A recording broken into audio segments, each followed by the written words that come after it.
தேவனுடைய பரிசுத்த நாமத்திற்கே மகிமையும் புகழும் ஸ்தோத்திரம் உண்டாவதாக. இந்நாட்களில் நாம் வெளிப்படுத்தின விசேஷம் 12ஆம் அதிகாரத்தினுடைய 2வது பகுதியில் இந்த நாளில் நாம் ஆராய்ச்சி செய்யும்படியாக நாம் இருக்கிறோம். 12ஆம் அதிகாரத்தினுடைய முதல் பாதி துவக்கத்தை நாம் படித்திருந்தோம். அதில் என்னவெல்லாம் கொடுக்கப்பட்டிருக்கிறது, யாரெல்லாம் இதில் சம்பந்தப்பட்டிருக்கிறார்கள் என்று சொல்லி அந்த அடையாள குறியீடாக சொல்லப்பட்ட ஸ்திரீ என்றால் யார், 12 நட்சத்திரங்கள் யார், அந்த ஸ்திரீ உடுத்தியிருந்த அந்த நீதியின் சூரியன் அல்லது அந்த சூரியன் யாரை குறிக்கிறது என்றும், சந்திரனின் மேல் நிற்கிற அந்த சபை அல்லது அந்த ஸ்திரீ எதை சுட்டி காட்டுகிறது என்பதையும் நாம் முதலாவது பாடத்திலே நாம் படித்திருந்தோம். அறிமுகத்தில் நாம் படித்திருந்தது போல இந்த 12ஆம் அதிகாரத்தில் 4 யுத்தங்கள் நமக்கு இடம்பெறுகிறது. அந்த 4 யுத்தத்திலும் ஜெயம் பெறுகிறவர் ஒருவரே என்பதுதான் நாம் அறிந்த உண்மையாக இருக்கிறது. இந்த 12ஆம் அதிகாரத்தினுடைய மைய செய்தி, த சென்டர் பாயிண்ட் என்னன்னு சொல்லி நம்ம பார்க்கும்போது, வார் between the church and the dragon, தேவனுடைய சபைக்கும் மற்றும் வலு சர்ப்பத்துக்கும் இடையிலே நடக்கக்கூடிய போராட்டம் என்று சொல்லி நாம் படிக்கிறோம். 7வது வசனத்தை நாம் வாசிப்போம். வேதம் சொல்லிக்கிறது, வெளிப்படுத்தின விசேஷம் 12ஆம் அதிகாரம் 7ஆம் வசனத்தை நாம் முதலாவது வாசிப்போம். வேதம் சொல்லிக்கிறது, வானத்திலே யுத்தம் உண்டாயிற்று, மிகாவேலும் அவனை சேர்ந்த தூதர்களும் வலு சர்ப்பத்தோடே யுத்தம் பண்ணினார்கள், வலு சர்ப்பமும் அதை சேர்ந்த தூதரும் யுத்தம் பண்ணியும் ஜெயம் கொள்ளவில்லை என்று நாம் வாசிக்கிறோம். கண்களை மூடுவோம், நாம் ஜெபம் செய்வோமாக. எங்களை நேசிக்கும் எங்கள் நல்ல ஆண்டவரே, இப்பொழுதும் உம்முடைய சத்தியத்தை நாங்கள் தியானிக்கும்படியாக வெளிப்படுத்தல் விசேஷம் 12ஆம் அதிகாரம் 7ஆம் வசனம் முதல் நாங்கள் ஆராய்ச்சி செய்ய இருக்கிற வேளையிலே பரலோக தேவனுடைய ஆவியானவர் எங்களுக்கு அருளப்பட்டு உம்முடைய கருகலான சத்தியம் எங்களுக்கு வெளிப்படுத்தப்படுவதற்கு நீர் கிருபையோடு எங்களை வழிநடத்தியறலும். இயேசுவின் நாமத்தினால் ஜெபிக்கிறோம் எங்கள் நல்ல தகப்பனே, ஆமென். 12ஆம் அதிகாரம் 4 யுத்தங்களை கொண்ட அதிகாரம் என்று சொல்லி நாம் படிக்கிறோம். எனவே இந்த 12ஆம் அதிகாரத்தில் நாம் படிக்கும்போது இதில் முதலாவது யுத்தம் எங்கே நடக்கிறது என்று சொல்லி நாம் பார்க்கும்போது 7வது வசனத்தில் நாம் படிப்பது போல வானத்திலே அந்த யுத்தம் சம்பவிக்கிறது என்று சொல்லி நாம் பார்க்கிறோம். எனவே வானத்தில் என்று சொன்னால் பரலோகத்தில் என்று அர்த்தம். எனவே இந்த யுத்தத்துல யார் ஜெயம் பெற்றது என்று சொல்லி நாம் பார்க்கும்போது இயேசுவே இதில் ஜெயம் பெற்றவராக இருக்கிறார் என்று சொல்லி நாம் பார்க்கிறோம். 2வது யுத்தம் எங்க நடந்துச்சு என்று சொல்லி நாம் பார்க்கும்போது பூலோகத்தில் நடந்தது. எப்ப என்று சொல்லி நாம் பார்க்கும்போது கிறிஸ்து இயேசுவானவர் இந்த உலகத்தில் மனுஷர்களுடைய பாவங்களுக்காக அவர் மரித்த போது அந்த மாபெரும் போராட்டத்தில் கிறிஸ்து ஜெயத்தை பெறுகிறவராக இருக்கிறார், சாத்தான் தோற்று போகிறவனாக இருக்கிறான். எனவே இந்த 2 யுத்தங்கள் குறிப்பாக நாம் படிக்கும்போது இது 13ஆம் அதிகாரத்தில் வரக்கூடிய சில பாடங்களை படிப்பதற்கான ஒரு அஸ்திபாரமாக இருக்கிறது. குறிப்பாக இந்த ஸ்திரீ என்று சொல்லி அழைக்கப்படுகிற இந்த சபையை குறித்து நாம் பார்க்கும்போது யோவான் இதை தரிசனமாக எழுதும்போது சற்று பின்னோக்கி கடந்து செல்கிறார். இது அவருடைய வாழ்நாட்களை வைத்து நாம் கம்பேர் பண்ணி பார்க்கும்போது அவருடைய ஜீவிய காலத்திற்கும் இந்த சம்பவத்திற்கும் கொஞ்சம் பின்னாடி கடந்து செல்கிறதை நாம் பார்க்கிறோம். பின்னோக்கி போகிறவராக இருக்கிறார். He is remembering the past history, கடந்து வந்த சரித்திரத்தை அவர் நினைத்து பார்க்கிறவராக இருக்கிறார். எனவே 3 1/4 தூதர்கள் அந்த பரலோகத்தில் பாவத்தை கொண்டு வந்த லூசிஃபரினாலே 3 1/4 தூதர்கள் தள்ளப்பட்டார்கள் என்று சொல்லி நாம் பார்க்கிறோம். எனவே இந்த தூதர்களை வழிநடத்தின தலைவனாக சொல்லப்படுகிற அந்த வலு சர்ப்பம் அந்த பிள்ளையை பட்சித்து போடும்படியாக, அந்த பிள்ளையை கொன்று போடும்படியாக அது தீவிரித்து வருகிறதை நாம் பார்க்கிறோம். எனவே இந்த காலங்கள் எல்லாம் யோவான் ஸ்நானகனுடைய அல்லது யோவானுடைய முந்தின காலங்களுக்கு முடிவடைகிற ஒன்றாக இருக்கிறது. அப்போஸ்தலனாகிய யோவானுடைய காலங்களுக்கு முன்பதாகவே நிறைவேறின சம்பவங்களாக இருக்கிறது. எனவே நாம் படித்தோம், அந்த வலு சர்ப்பம் என்றால் என்ன? ஒரு ராஜ்யத்தை குறிக்கிறது. அந்த ராஜ்யம் யார் என்று சொல்லி நாம் பார்க்கும்போது அஞ்ஞான ரோமை குறிக்கிறதாக இருக்கிறது. சரி, இந்த அஞ்ஞான ரோமை குறிப்பதாக சொல்லப்படுவதற்கு இந்த வலு சர்ப்பத்தினிடத்தில் என்ன அடையாளம் என்று சொல்லி நாம் படித்தோம் என்று சொல்லி நாம் பார்க்கும்போது இதற்கு 10 கொம்புகள் உள்ளதாக இருந்தது என்று சொல்லி நாம் பார்க்கிறோம். அந்த வலு சர்ப்பத்திற்கு 10 கொம்புகள் உள்ளன என்று சொல்லி நாம் பார்க்கிறோம். எனவே அஞ்ஞான ரோம் சாத்தானுடைய ஏதுகரம். சாத்தான் என்ன செய்கிறான் என்று சொன்னா பார்க்கும்போது அஞ்ஞான ரோமை கொண்டு பூமியின் மேல் இருக்கக்கூடிய மனுஷர்கள் மேல் அதிகாரம் செலுத்துகிறவனாக இருக்கிறான் என்று சொல்லி நாம் பார்க்கிறோம். எனவே 2வது யுத்தத்தில் என்ன நடந்தது என்று சொல்லி நாம் பார்க்கும்போது 6வது வசனத்திலே நமக்கு வேதம் சொல்லுகிறது. 12ஆம் அதிகாரம் 6வது வசனத்தை நாம் பார்க்கும்போது வேதம் சொல்லுகிறது, ஸ்திரீயானவள் வனாந்திரத்திற்கு ஓடி போனால் அங்கே 1160 நாளளவும் அவளை போஷிப்பதற்காக தேவனால் ஆயத்தமாக்கப்பட்ட இடம் அவளுக்கு உண்டாயிற்று என்று நாம் பரிசுத்த வேதத்திலே நாம் பார்க்கிறோம். எனவே இந்த யுத்தத்தில் ஜெயிப்பவர் கிறிஸ்துவே என்று சொல்லி நாம் அறிந்திருக்கிறோம். எனவே கிறிஸ்து ஜெயிப்பவராக இருந்தாலும் இந்த சபை என்ன செய்தது என்று சொல்லி நாம் பார்க்கும்போது பிசாசானவனால் சூழப்படுகிறது என்று சொல்லி நாம் பார்க்கிறோம். எனவே இந்த பிசாசு இந்த சபையை சூழ்ந்து வருகிற நேரத்தில் இந்த சபை காப்பாற்றப்படுகிற ஒன்றாக இருக்கிறது என்று சொல்லி நாம் பார்க்கிறோம். எனவே யுத்தத்துல இயேசுவானவர் ஜெயிக்கிறார். 2வது யுத்தத்துல இயேசுவானவர் ஜெயிக்கிறாரு. எனவே இயேசுவானவர் ஜெயித்ததுக்கு அப்புறம் பரலோகத்திற்குள்ளாக அவர் எடுத்து செல்லப்படுகிறார். அவர் எடுத்து செல்லப்பட்ட பிற்பாடு சாத்தானால என்ன செய்ய முடியல என்று சொல்லி நாம் பார்க்கும்போது இயேசுவை தொட முடியாததுனால அந்த வலு சர்ப்பம் கோபம் கொண்டு சபையை கண்ணோக்கி பார்க்கிறவனாக இருக்கிறான். எனவே சாத்தா என்ன செய்யறான்னு சொல்லலாம் பார்க்கும்போது சபையை சீர்குலைக்கும்படியாக அவன் முயற்சி செய்கிறான். ஆண்டவர் சபையை பாதுகாக்கிறவராக இருக்கிறார். பாயிண்டர் கொஞ்சம் செக் பண்ணுங்க, அது கொஞ்சம் ஒர்க் ஆகல. 10வது வசனத்துக்கு நம்ம வருவோம். வெளிப்படுத்த விசேஷம் 12ஆம் அதிகாரம் 10வது வசனத்திற்கு நம்ம கடந்து வருவோம். பைபிள்ல நம்ம படிக்கிறோம் பாருங்க. அப்பொழுது வானத்திலே ஒரு பெரிய சத்தம் உண்டாகி, இப்பொழுது ரட்சிப்பும் வல்லமையும் நமது தேவனுடைய ராஜ்யமும் அவருடைய கிறிஸ்துவின் அதிகாரமும் உண்டாயிருக்கிறது. இரவும் பகலும் நம்முடைய தேவனுக்கு முன்பாக நம்முடைய சகோதரர் மேல் குற்றம் சுமத்தும் பொருட்டு அவர்கள் மேல் குற்றம் சாட்டுகிறவன் தள்ளப்பட்டு போனான் என்று நாம் பார்க்கிறோம். எனவே இந்த 2ஆம் யுத்தத்தினுடைய மற்றொரு பகுதி, இதுல 2 கீவேர்ட்ஸ் இருக்குது. என்னெல்லாம் கீவேர்ட்ஸ் அப்படின்னு சொல்லி நம்ம பார்க்கும்போது, முதலாவது கீவேர்டு இப்பொழுது. அடுத்து கடைசி வரியில் இருக்கக்கூடிய வார்த்தை தள்ளப்பட்டு போனான் என்ற கீவேர்டு. எனவே இப்பொழுது என்றால் அது முடிவுக்கு வருகிற ஒன்றாக இருக்கிறது.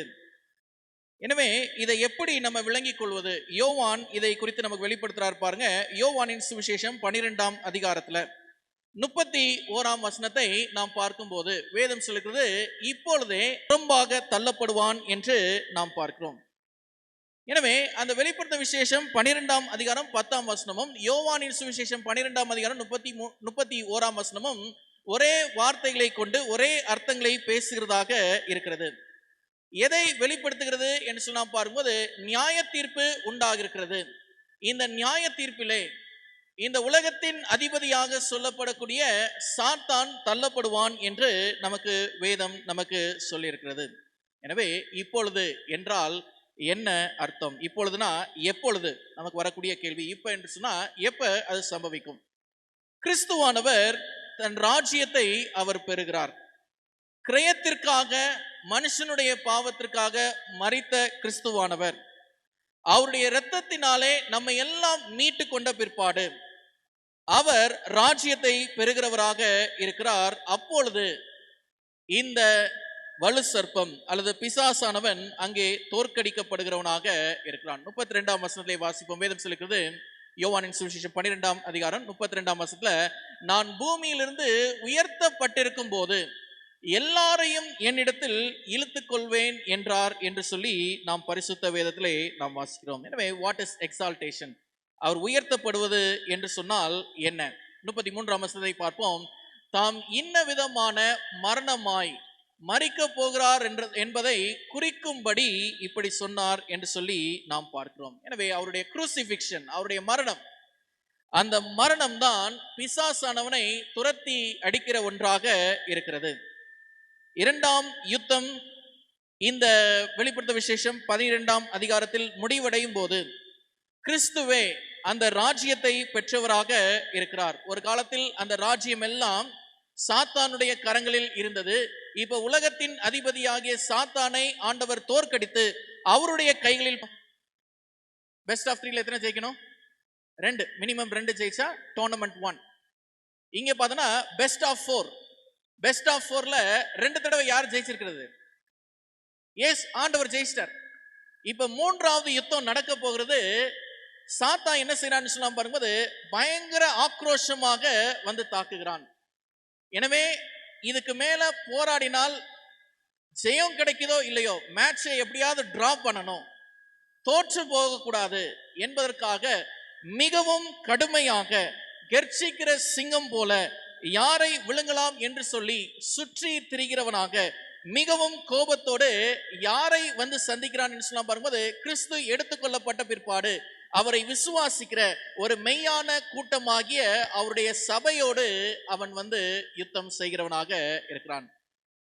வெளிப்படுத்த விசேஷம் 12ஆம் அதிகாரம் 12ஆம் வசனத்தை நாம் பார்க்கும்போது வேதம் சொல்லுகிறது, ஆகையால் பரலோகங்களே, அவைகளில் வாசமாய் இருக்கிறவர்களே களி கூறுங்கள், பூமியிலும் சமுத்திரத்திலும் குடியிருக்கிறவர்களே ஐயோ, பிசாசானவன் தனக்கு கொஞ்ச காலம் மாத்திரம் உண்டென்று அறிந்து மிகுந்த கோபம் கொண்டு உங்களிடத்தில் இறங்கினபடியால் உங்களுக்கு ஆபத்து வரும் என்று சொல்ல கேட்டேன். அந்த உங்களுக்கு என்று சொன்னால் கிறிஸ்து இயேசுவை பின்பற்றுகிற ஒரு கூட்டம், ஒரு சபை.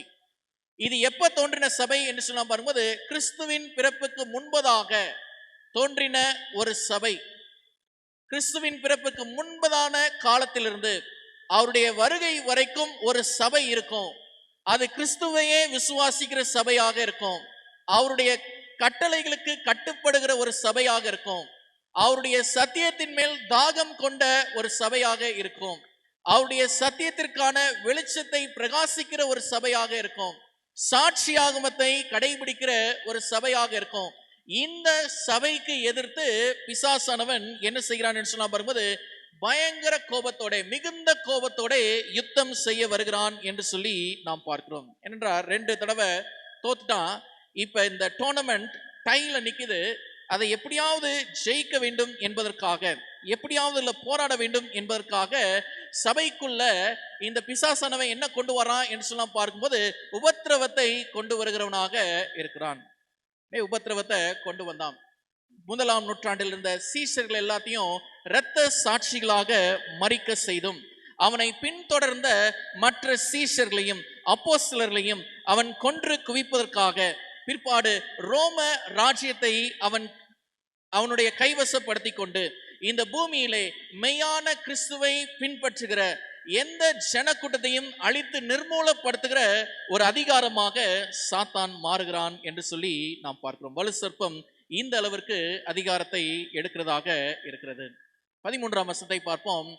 ஏன் என்று சொல்லி நாம் பார்க்கும்போது, வலு சர்ப்பமானது தான் பூமியிலே தள்ளப்பட்டதை அறிந்து அந்த ஆண் பிள்ளையை பெற்ற ஸ்திரீயை என்ன செய்யறது? துன்பப்படுத்துகிறது. அந்த சபையை அது துன்பப்படுத்துகிறதாக இருக்கிறது. எப்படி துன்பப்படுத்துகிறது என்று சொல்லி நாம் பார்க்கும்போது 14ஆம் வசனத்தில் நாம் பார்க்கிறோம். வேதம் சொல்லுகிறது, ஸ்திரீயானவள் அந்த பாம்பின் முகத்திற்கு விலகி ஒரு காலமும் காலங்களும் அரை காலமாக போஷிக்கப்படத்தக்கதாய்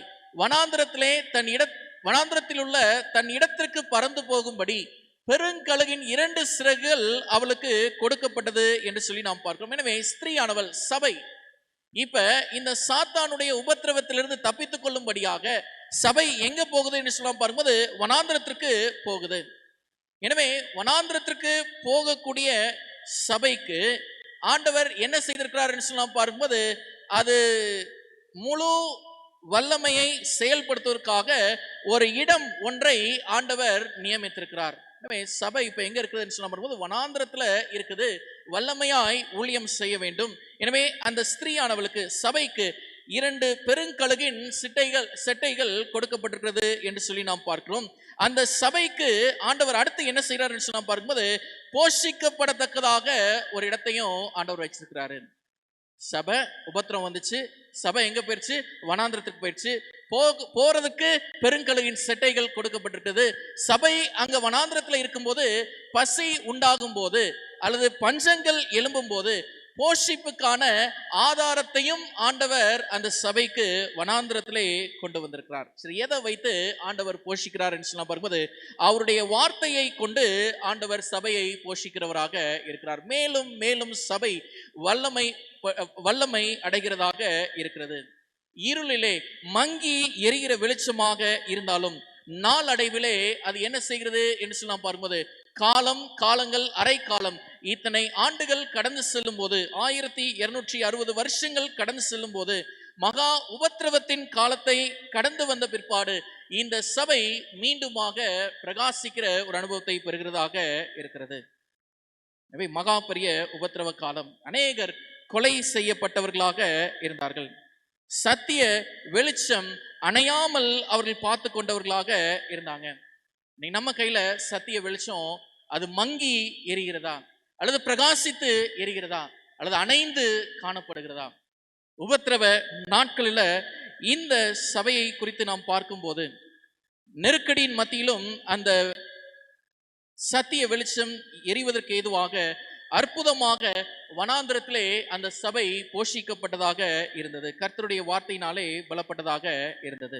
சரித்திர அனுபவத்தை நாம் பார்க்கும்போது, வால்டன்சஸ் அண்ட் ஆல்பிஜென்சஸ். எனவே இவங்க எல்லாம் என்ன செய்தாங்கன்னு சொன்னா, வால்டன்சஸ் அண்ட் ஆல்பிஜென்சஸ் சத்தியத்தை பாதுகாக்கிறவர்களாக, காப்பாற்றுகிறவர்களாக இருந்தாங்க. ஈவன் இன் டர்க்கி, துருக்கியிலும் கப்படோசியா என்ற பகுதியில் அவங்க எல்லாம் அடைக்கலம் புகுந்து அங்கே ரகசியமாய் வசித்து அவங்க தங்கி இருக்கிற இடத்தை வேறு யாரும் ட்ராக் செய்யாதபடிக்கு அங்கே தங்கி இருந்து ஆண்டவருடைய சத்தியத்தை கடைபிடித்தவர்களாக இருந்தாங்க. கோன் ஷேப் மவுண்டன்ஸ், இந்த கப்படோசியாவில் பார்த்தோன்னா கூம்பு வடிவத்தில் ஆன மலைகளிலே குன்றுகளை ஏற்படுத்தியும் குகைகளை ஏற்படுத்தியும் அதிலே அவர்கள் தங்கி இருந்தவர்களாக இருந்தாங்க. அநேகர் இதிலே ஒளிந்து ரகசியமாய் வாழ்கிறவர்களாக இருந்தாங்க. அதோடு சேர்த்து ஆல்ப்ஸ் மலை அடிவாரத்தை நாம் பார்க்கும்போது அங்கே வால்டன்தியர்கள் தேவனால் காக்கப்பட்டவர்களாக இருந்தாங்க. அவங்களுடைய கோர் என்னன்னு சொல்லி நம்ம பார்க்கும்போது, பைபிள் அண்ட் பைபிள் அலோன், தேவனுடைய வார்த்தையே முதன்மைப்படுத்துகிறவர்களாக இருந்தாங்க. நூற்றாண்டுகள் காலங்களாக பொஹீமியாவில் சில வால்டன்சஸ் இருந்தாங்க. அவருடைய சிறப்பு என்ன என்று சொல்லி நாம் பார்க்கும்போது, உண்மையான 7ஆம் நாள் ஓய்வு நாளை ஆசிரித்த வால்டன்சியர்கள் பொஹீமியாவில் இருந்தவங்க. எனவே தேவன் யுக நெடுகிலும் சத்தியத்தை காப்பாற்றி வருகிறார். அந்த சத்தியத்தை பிறருக்கு ஆண்டவர் பகிர்ந்து கொண்டும் வருகிறார். எனவே இந்த காலங்களை நாம் பார்க்கும்போது, இன்னைக்கு என்னுடைய அனுபவத்தில் நான் காலையில் அதை எழுதி கொண்டிருக்கும் போது, நம்மெல்லாம் ஒருவேளை அந்த காலத்துல பிறந்திருக்கலாம். சத்தியம் இன்னைக்கு அவ்வளவு வேகமாக பிரகாசமாய் எரிகிற ஒன்றாக இருந்தது. இருளின் மத்தியிலும் சத்தியத்திற்காக மிகவும் வைராக்கியம் உள்ளவர்களாக காணப்பட்டார்கள். எனவே they did the Bible reading diligently. ஆண்டவருடைய வேதாகமத்தை ஆராய்ச்சி செய்வதற்கு அவங்க சோர்வில்லாமல் இருந்தாங்க. அவங்க ஆராய்ச்சி செய்வது மட்டுமல்லாமல் ஆண்டவருடைய வேத வசனத்தை தன்னுடைய கையெழுத்துகளினாலே எழுதி அதை பிறருக்கு பகிர்ந்து கொடுக்கிறவர்களாக இருந்தாங்க. பயங்கர போராட்டத்திற்கு மத்தியிலும் தேவனுடைய சத்தியத்திற்கான பாதுகாப்பாய் அந்த ஜனங்கள் இருந்தார்கள், இந்த வால்டன்சியர்கள் மற்றும் ஆல்பிஜென்சஸ். எனவே தேவன் என்ன செய்தார் என்று சொல்லி நாம் பார்க்கும்போது, இந்த ஜனங்களை பாதுகாக்கிறவராக இருக்கிறார், போஷிக்கிறவராக இருக்கிறார். எப்படி இந்த சபை வனாந்திரத்தில் இருக்கும் போது அது போஷிக்கப்பட்டதோ, அதை போல ஆண்டவர் இந்த சபைகளை இந்த ஜனங்களை பாதுகாக்கிறவராக இருந்தார். என்ன எப்படிப்பட்ட ஊழியத்தெல்லாம் செய்தாங்க? நகரத்திற்குள்ளாக கடந்து செல்வாங்க, துணிகளுக்குள்ளாக ஆண்டவருடைய வசனத்தை வைத்து பிறருக்கு பிரசுரிப்பார்கள். அதிலும் சிலர் பிடிபட்டாலும் தேவனுடைய நாமத்தை மறுதலிக்காமலேயே ஜீவனை விடுகிறவர்களாக இருந்தார்கள். எனவே குறிப்பாக ஒரு சில அனுபவங்களை நாம் வாசிக்கும் போது பெற்றோர்கள் தன்னுடைய சொந்த பிள்ளைகளுக்கு முன்னிலையிலே நிர்வாணப்படுத்தப்பட்டு அவர்களும் மரண தண்டனையை அனுபவித்தவர்களாக இருந்தார்கள். ஆனால் இந்த அனுபவம் எல்லாம், இந்த சாட்சிகள் எல்லாம் மற்ற ஜனக்கூட்டத்தாருக்கு ஒரு எழுப்புதலை தரும் அனுபவமாக மாறினது. தேவர் இன்ஸ்பயர்டு. அநேகர் தொடப்பட்டாங்க. ஆண்டவருடைய மெய்யான சத்தியத்தை நாமும் திறந்து வாசிக்க வேண்டும் என்று சொல்லி அநேகர் தொடப்பட்டவர்களாக இருந்தாங்க. அநேகர் இதற்கான இழப்புகளை சந்தித்தாங்க, தியாகத்தை செய்தாங்க. அநேகர் மலையினுடைய உச்சி பகுதியிலிருந்து கீழே தள்ளப்பட்டாங்க. அவங்களுடைய சரீரம் எல்லாம் வெட்டுண்டு போனதாகவும் மிகவும் கொடூரமான மிருகங்களால் பட்சிக்கப்படுவதாக ஒப்பு கொடுக்கப்பட்டதாகவும், எப்படி மரணத்திற்காக அவர்கள் ஒப்பு கொடுக்கப்பட்டாலும் தேவனுடைய வசனத்திற்கே முதன்மை முக்கியத்துவத்தை கொடுக்கிறவர்களாக இருந்தாங்க. எனவே சபை என்ன செய்யப்படுகிறது? காப்பாற்றப்படுது. எனவே மூன்றாவது யுத்தத்துல இந்த சபை தேவனுடைய சத்தியத்தை காப்பாற்றி விட்டது. இப்ப இந்த காலநடையிலும் யார் போராடினது என்று சொன்ன வரும்போது சபையும் வலு சர்ப்பமும் போராடினாங்க. வலு சர்ப்பம் தோற்று போனது. சபையோ 1260 வருடங்கள் கழித்து அது இன்னமும் ஜீவனோடு இருந்து வெற்றியை அடைகிறதாக இருக்கிறது. நம்ம இந்த வேல்டன்சிஸ் இவங்களை குறித்து நம்ம படிச்சிருந்தோம் பார்த்தீங்களா? இந்த வேல்டன்சிஸ் குறிப்பாக ஓய்வு நாளை ஆசிரிக்கிறவர்களாக இருந்தாங்க. அவங்களுடைய எஜுகேஷன் சிஸ்டம் எல்லாம் பார்க்கும்போது அவங்களுடைய டெக்ஸ்ட் புக் பைபிள் தான் அவங்களுடைய டெக்ஸ்ட் புக்காக இருந்தது. மிகவும் உண்மையான ஒரு தலைமுறையாக, ட்ரூத்ஃபுல் ஜெனுயின் ஜெனரேஷன், உண்மையான ஒரு தலைமுறையாக அவர்கள் இருந்தார்கள். எனவே இன்னைக்கு நம்ம பார்க்கும்போது இந்த சபை காலங்களை நம்ம பார்க்கும்போது ஏறக்குறைய 170 ஆண்டுகளை கடந்து வந்த 7ஆம் நாள் அட்வென்ட் சபை 170 ஆண்டுகள் கழித்து வரும்போது எத்தனை தலைமுறை இங்கே கடந்து சென்றிருக்கிறதுன்னு சொன்னால் வரும்போது ஏறக்குறைய ஒரு 5 தலைமுறைகள் இந்த சபையினுடைய சரித்திர காலங்களை கடந்து வந்திருக்கிறது. முதலாம் தலைமுறை கொண்டிருந்த விசுவாசம் மற்றும் பக்தியை காட்டிலும் இப்போது இருக்கக்கூடிய நிகழ்கால தலைமுறையினுடைய விசுவாசம் மற்றும் பக்தி வினயம் எல்லாம் அது சோர்ந்து போன நிலைமையில் இருக்கிறதாக இருக்கிறது. எனவே இன்றைக்கு 4வது யுத்தத்தில் நாம் இணங்கினவர்களாக இருக்கிறோம். எந்த காலம் நாம் வசிக்கிற காலம்? எந்த காலம்? 15ஆம் வசனத்தை நாம் பார்ப்போம். வேதம் சொல்லுகிறது, அப்பொழுது அந்த ஸ்திரீ வெள்ளம் கொண்டு போகும் படிக்கும் பாம்பானது தன் வாயிலிருந்து ஒரு நதி போன்ற வெள்ளத்தை அவளுக்கு பின்னாக ஊற்றிவிட்டது என்று சொல்லி நாம் பார்க்கிறோம். வெள்ளம் என்றால் உபத்திரவம் என்று பொருள். இந்த உபத்திரவத்தை கொண்டு இந்த சபையை அசைப்பதற்காக இந்த சர்ப்பம், இந்த வலு சர்ப்பம் ஒரு முயற்சியை எடுக்கிறதாக இருக்கிறது. எனவே இதுலயும் யார் தான் ஜெயிச்சது என்று சொல்லலாம் பார்க்கும்போது சபைதான் ஜெயிக்கிறதாக இருக்கிறது. 16ஆம் வசனத்தை நாம் பார்ப்போம். வேதம் சொல்லுகிறது, பூமியானது ஸ்திரீக்கு உதவியாக தன் வாயை திறந்து வலு சர்ப்பம் தன் வாயிலிருந்து ஊற்றின வெள்ளத்தை விழுங்கினது என்று நாம் பார்க்கிறோம். எனவே தேவன் ஒரு கட்டத்துல அவருடைய சபையை பாதுகாக்கிறவராக இருக்கிறார். 4வது யுத்தத்தின் காலத்திலையும் இந்த சபைக்கு ஆண்டவர் ஜீவனை கொடுக்கிறவராக இருக்கிறார். இந்த சபைக்காக தான் அவர் ஜீவனை கொடுத்து உயிரையும் கொடுத்து தன்னுடைய சொந்த குமாரனையும் கொடுத்து இந்த சபையை மீட்டிருக்கிறாரு. ஆண்டவர் இந்த சபையை கைவிடுகிறவர் அல்ல. எனவே ஆண்டவர் இடத்துல வாக்குத்தத்தம் பண்றாருல, தாய் மறந்தாலும் நான் உங்களை என்ன செய்யறேன்? நான் உங்களை மறவேன். ஆண்டவர் அதே போல சபையை ஆண்டவர் மறவாதவராக இருந்து இந்த சபைக்கு ஒரு சில காயங்கள் ஏற்பட்ட போதிலும் ஆண்டவரே இன்னமும் இந்த சபையை கரம் பற்றி வழிநடத்துகிறவராக இருக்கிறார். எனவே 16ஆம் வசனத்துல வாசிக்கிறோம், பூமியானது ஸ்திரீக்கு உதவியாக தன் வாயை திறந்தது. பூமி என்பது எதை சுட்டி காட்டுகிறது என்று சொல்லலாம் வரும்போது தீர்க்க தரிசன குறியீட்டின்படி நாம் பார்க்கும்போது பூமி என்பது ஜனக்கூட்டம் குறைவான ஸ்தலத்தை சுட்டி காட்டுகிறதாக இருக்கிறது.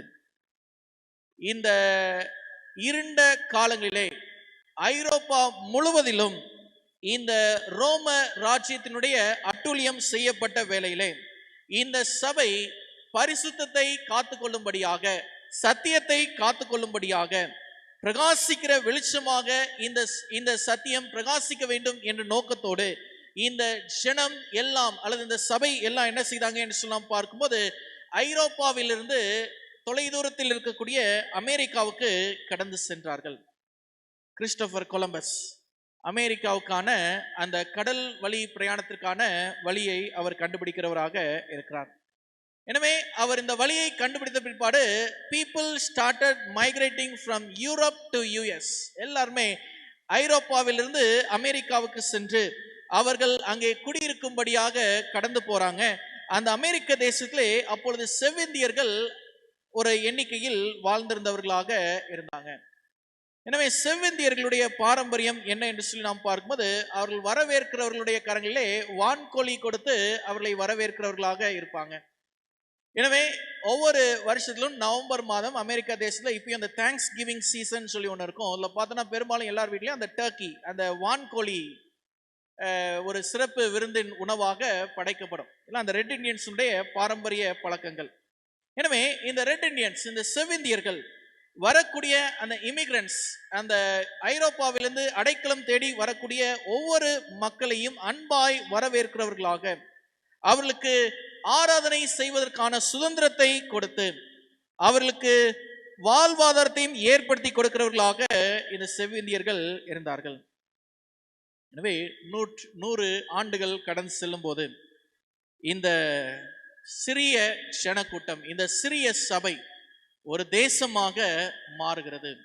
இன்னும் ஒரு 100 ஆண்டுகள் கடந்து செல்லும் போது இந்த தேசம் உலகத்தில் இருக்கக்கூடிய மற்ற தேசங்களை காட்டிலும் வல்லமை பொருந்தின ஒரு தேசமாக இருக்கிறது. தேவன் இந்த தேசத்திற்கு அல்லது இந்த சபைக்கு அவர் கொடுத்த பாதுகாப்பின் பேரிலே இந்த சபை வேகமாய் வளர்ந்து வந்ததாக இருக்கிறது. ஆனால் இன்னைக்கு பார்த்தோம்னா இந்த தேசம் அப்படிதான் இருக்குன்னு சொல்லி பார்க்கும்போது இல்லை, அப்படியே மாறிடுச்சு. அதுவும் தீர்க்க தரிசனத்தில் இருக்கு, இந்த தேசம் அப்படியே மாறும்னு சொல்லி நமக்கு தீர்க்க தரிசனத்துல இருக்கிறது. எதற்காக ஆண்டவர் இந்த தேசத்தை அனுமதித்தாரோ அதற்காகவே இன்னைக்கு ஆண்டவர் ஒரு கட்டத்தில் பார்க்கும்போது அவர் விசனப்படும் அளவுக்கு இந்த தேசம் தன்னுடைய செயல்பாடை மாறினதாக நாம் படிப்போம். எனவே இந்த சரித்திர அனுபவம் கொண்ட இந்த 4வது யுத்தம் இது எப்போது முடிவு வரும் என்று சொல்லி நாம் பார்க்கும்போது இந்த பூமியிலே இந்த அஞ்ஞான ரோம் மற்றும் பாப்பு ரோம் இதெல்லாம் விழுந்து போன பிற்பாடு மெய்யான சபை ஒன்று எழுந்து நின்று பிசாசானவனை தோற்படிப்பதின் மூலமாக இந்த யுத்தம் ஒரு முடிவுக்கு வருகிறதாக இருக்கிறது. ஆகிலும் இதுல இருந்து நமக்கு ஒரு எச்சரிப்பு இருக்குது. 17ஆம் வசனத்தை நாம் வாசிப்போம். வேதம் சொல்லுகிறது பாருங்க. அப்பொழுது வலு சர்ப்பமானது என்ன செய்து நாம் பார்க்கும்போது ஸ்திரீயின் மேல் கோபம் கொண்டு தேவனுடைய கற்பனைகளை கை கொள்கிறவர்களும் இயேசு கிறிஸ்துவை குறித்து சாட்சியை உடையவர்களுமாகிய அவருடைய சந்ததியான மற்றவர்களுடனே யுத்தம் பண்ண போயிற்று என்று சொல்லி நாம் பார்க்கிறோம். எனவே 3 யுத்தங்கள் சாத்தான் தோத்து போயிட்டான். 4வது யுத்தம் அவனுடைய கோபம் பன்மடங்கு அதிகமாய் உக்கிர கோபத்தோட வருகிறவனாக இருக்கிறான். யாரை அவன் நேரடியாக தாக்குகிறவனாக வரான் சொன்னா பார்க்கும்போது தேவனுடைய கற்பனைகளை கொண்டிருக்கிற சபை, தேவனுடைய சாட்சியாமத்தை கொண்டிருக்கிற சபை, இந்த சபையை உபத்திரவப்படுத்துகிறவனாக இவர்களோடு நேரடியாக யுத்தத்தை ஏற்படுத்துகிறவனாக இந்த சாத்தான் வருகிறான் என்று சொல்லி நாம் பார்க்கிறோம். சபை அது என்னைக்குமே மாறப்போறது இல்லை. From the time of Eden till the end சபை மாறப்போகிறது அல்ல. இந்த சபை மாறுகிறது இல்லை என்றால் இந்த சபையினுடைய குணம் என்ன செய்யாது, அது மாறவே மாறாது என்று சொல்லி நாம் பார்க்கிறோம். மாறாது. என்னைக்குமே 10 கற்பனை இருக்கும். என்னைக்குமே இயேசு கிறிஸ்துவை குறித்த சாட்சி அங்கே இருக்கும். நம்ம 19ஆம் அதிகாரம் 10ஆம் வசனத்துல படிக்கிறோம்.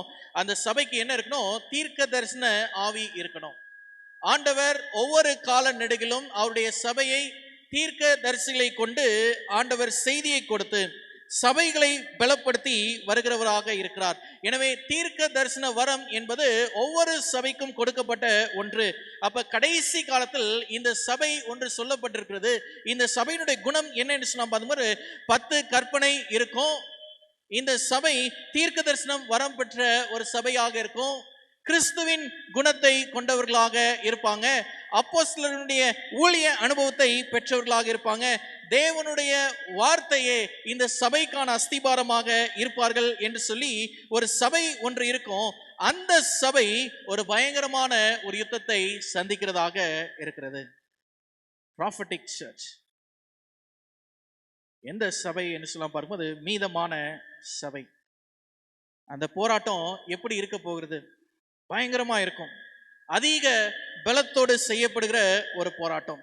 with more aggression and with more impact. and this is the last chance. இதுதான் பிசாசானவனுக்கு அல்லது வலு சர்ப்பத்திற்கான கடைசி வாய்ப்பு. அதிகப்படியான உக்கிர கோபத்தை கொண்டு வந்து இந்த சபையோடு யுத்தம் செய்கிறவனாக இருக்கிறான். he is very oppressive. பயங்கரமான கொடூர நெஞ்சத்தோடு இந்த சபையை தாக்குகிறவனாக இருக்கிறான். எனவே இந்த நாட்டிலே பார்க்கும்போது டெக்னாலஜி வளர்ந்து வந்த நாட்டில் நம்ம எல்லாருமே we are under a trap. நம்ம எல்லாருமே ட்ராக் செய்யப்படுகிறோம். ஆனா இன்னைக்கு நம்ம தேவனுடைய பிள்ளைகளாக நம்ம இருக்கும்போது ஆண்டவர்கிட்ட நம்ம கேட்க வேண்டியது எல்லாமே, God use us. எங்களை ஆண்டவரே நீங்க பயன்படுத்துங்க. அன்னைக்கு சபையை இப்படியெல்லாம் யாரும் கண்ணோக்கி பார்க்க முடியாது. எல்லாம் ஓடி போய் ஒளிஞ்சாங்க. அன்னைக்கு யாரையுமே கண்டுபிடிக்க முடியாது. ஆனா இன்னைக்கு நம்ம ஓடி போய் ஒளிந்தாலும் நம்மை கண்டுபிடிக்கக்கூடிய அளவுக்கு விஞ்ஞான வளர்ச்சி இந்த உலகத்துல ஏற்பட்டது. எனவே அன்றைக்கு இருந்தவர்களை காட்டிலும் இப்போது இருக்கிறவர்களுக்கு ஆபத்து அதிகமாய் இருக்கிறது. பல மடங்கு அதிகமான ஆபத்து. அந்த ஆபத்தை நாம் சந்திப்பதற்கு நம்முடைய விசுவாசத்திலே நாம் பலம் பெற்றவர்களாக நாம் இருக்கிறோமா? நாம் அசைக்கப்படும் வேளையில நம்மளுடைய முதலாவது துவக்கம், பழைய ஆரம்பம் எப்படி இருந்தது? இன்றைக்கு அதே ஆரம்பத்தில் கொண்டிருந்த விசுவாசத்தை நாம் கொண்டவர்களாக நாம் இருக்கிறோமா? இந்த பூமியினுடைய சரித்திரம் நிறைவுக்கு வரும்போது அடுத்து ஒரு மகாபெரிய யுத்தம் நடக்க இருக்கிறது. 13ஆம் அதிகாரத்துல நம்ம படிக்க இருக்கோம்.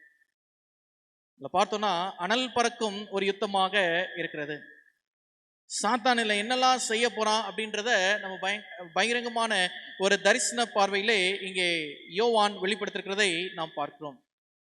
எனவே இதெல்லாம் பார்க்கும்போது நம்முடைய நிகழ்கால ஆவிக்குரிய வாழ்க்கை எப்படிப்பட்டதாக இருக்கிறது? ஒருவேளை இந்த நாட்டில் ஆண்டவரை விட்டுட்டோம்னு சொன்னோம்னா ஆண்டவர் நம்மை விட்டு விடுகிறவராக இருப்பார். ஒருவேளை ஆண்டவரை நம்ம நினைச்சு பார்க்கிறவர்களாக இருப்போம் சொன்னால் ஆண்டவரும் நம்மை நினைத்து பார்க்கிறவராக இருப்பார். தெய்வ சின்னமே, இந்த நாட்டிலே நாம் பார்க்கும்போது இந்த ஒரு வார அனுபவத்தை மட்டும் நம்ம எடுத்துக்கொள்வோம். நம்ம விரும்பினது நடந்துருச்சா? இல்ல. இந்த ஒரு வார அனுபவத்தை வைத்து நாம் பார்க்கும்போது இந்த சபை ஒருவேளை உபத்திரவ நாளுக்குள்ளாக நெருங்குகிறதா என்று சொல்லி ஒரு கேள்வி கேட்போம்னா ஆமா. தொழுகைக்குண்டான சுதந்திரம் என்ன ஆகும் என்பது ஒரு கேள்விக்குறியாக மாறி இருக்கிறது.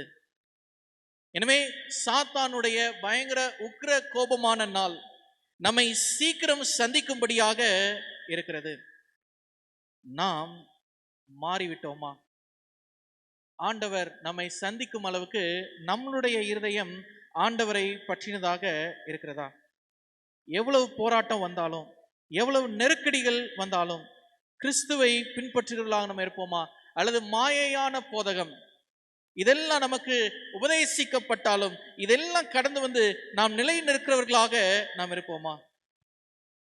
இந்த யுத்தம் எப்படி இருக்கும் என்று சொல்லி 13ஆம் அதிகாரத்திலே நாம் பார்ப்போம். 12ஆம் அதிகாரத்தில் வைத்து நாம் பார்க்கும்போது 4 யுத்தங்களிலும் கிறிஸ்துவே ஜெயம் பெறுகிறவராக இருக்கிறார். அவருடைய மெய்யான சபை ஜெயம் பெறுகிற சபை, அவருடைய மெய்யான ஜனம் ஜெயம் பெறுகிறவர்களாக இருப்பார்கள். நாமும் கிறிஸ்துவுடைய குணத்தை நாம் கொண்டவர்களாக நாம் இருப்போம். பரலோகத்தின் தேவன் நம்மையும் நம்முடைய சபையும் நம்முடைய குடும்பங்களையும் ஆண்டவர் வெற்றிக்கென்று நம்மை வழிநடத்துவாராக. ஆமென். மகிமையின் தேவனே, மகத்துவ ராஜனே, இந்த ஓய்வு நாளிலும் நாங்கள் வெளிப்படுத்தின விசேஷம் 12ஆம் அதிகாரத்தை நாங்கள் தியானித்து பார்த்தோம். ஆண்டவரே, அந்த அதிகாரத்தில் 4 யுத்தங்கள், 4 யுத்தங்களிலும் 3 யுத்தங்களிலே நீர் ஜெயம் பெற்றவராக இருக்கிறீர். ஆண்டவரே, வலு சர்ப்பமாய் சொல்லப்படக்கூடிய சாத்தான் தோற்று போனவனாக இருக்கிறான். ஆகிலும் தேவனுடைய கற்பனைகளையும் இயேசுவின் மேலுள்ள சாட்சியையும் கடைபிடிக்கிற ஒரு சந்ததி உண்டு.